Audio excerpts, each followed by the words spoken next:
Welcome to Complete Carnage Toy Photography!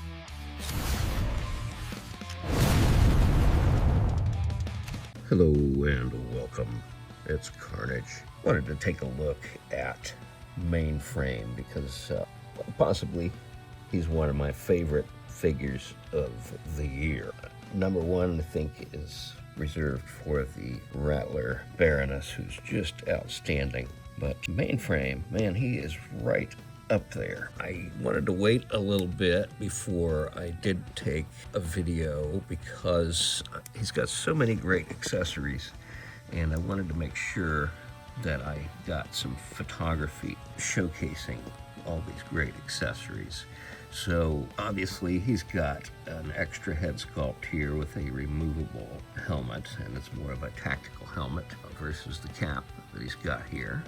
But he does have the headset, which certainly would be considered tactical. And now Mainframe is an IT guy, not a communications guy, so he is really decked out with a lot of tech. I mean, it's everywhere, starting with the bandolier. His left wrist has a data pad on it, and it's got some information on the screen. He's also got a device here, his thigh, and that is removable. That also has a display. Now, on his backpack, which is sort of a modified version of the Real American Hero version, and I'm certainly glad that they didn't keep the computer from the 80s that you could probably cook on. We have a much more streamlined modern computer here with several things going on.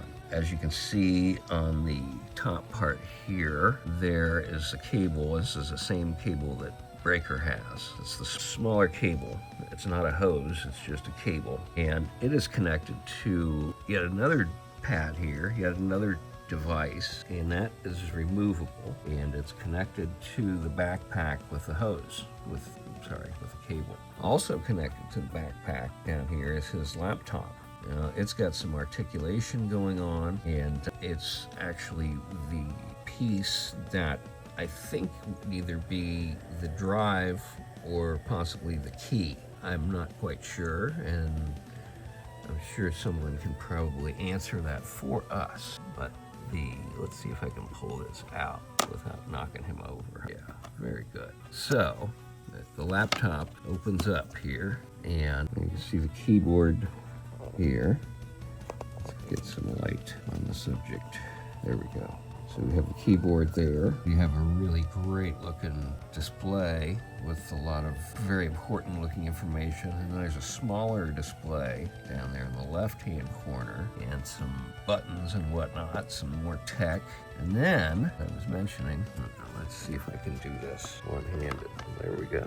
So, as I was mentioning, there's also this piece, which I'm not sure if it's a drive or a key. It says access on it, I'm thinking it may be a key. I've seen some folks complaining about the bottom part of the laptop being heavier, the keyboard part being heavier than the screen part. So what happens is you get that, unless you want to just use a little tack and hold it down, which is what I ended up doing in one of my photos. But I think this is a really clever piece, and I really like how it connects to his backpack.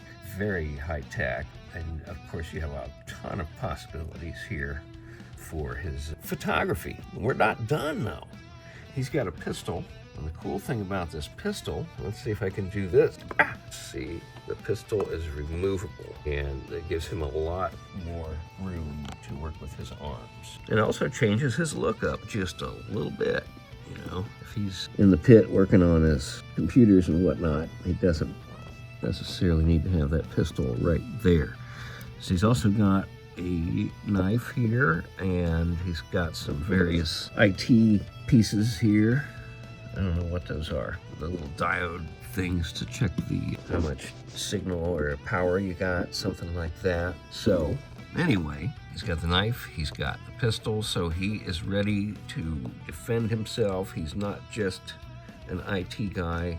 He's got a lot of tech. Let's go ahead and get these out of the way for now. One of the things that I've seen some folks complaining about is his height. Obviously, he shares the legs from Tunnel Rat.